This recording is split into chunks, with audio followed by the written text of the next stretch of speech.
একটি ফাঙ্গাস মাছ কিভাবে তার উপরে যে চামড়াটা আছে সেটা ফেলে দেওয়া হয় সেই দৃশ্যটা এখানে দেখানো হয়েছে। একটা ব্লেড দিয়ে প্রথমে উপর যে ফাঁকনাগুলো আছে মাছের ওই ফাঁকনাগুলো ফেলে দেওয়া হয়। ফেলে দেওয়ার পরে যে আপনারা দেখতেই পাচ্ছেন এই যে ব্লেড দিয়ে খুব সুন্দরভাবে কাটা হয়। এক পাশ থেকে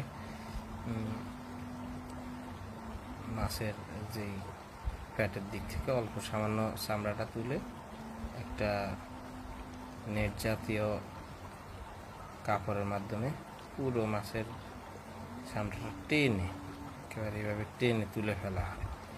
যে এক পাশ তুলে ফেলা হয়েছে আর অপর পাশ আছে বাকি এখনো, সেই পাশটা সেই তুলে ফেলা হয়। অনেক সময় পাঙ্গাস মাছের এই তৈলগুলা থাকার কারণে অনেক সময় মাছ থেকে কিছুটা অনেকে খাইতে অরুচি বোধ করে, সেক্ষেত্রে এই চামড়াটা ফেলে দিলে মাছের যে একটা তুলতুলে ভাব সেটা কমে যায় এবং মাছটা খাইতে আর অসুবিধা হয় না।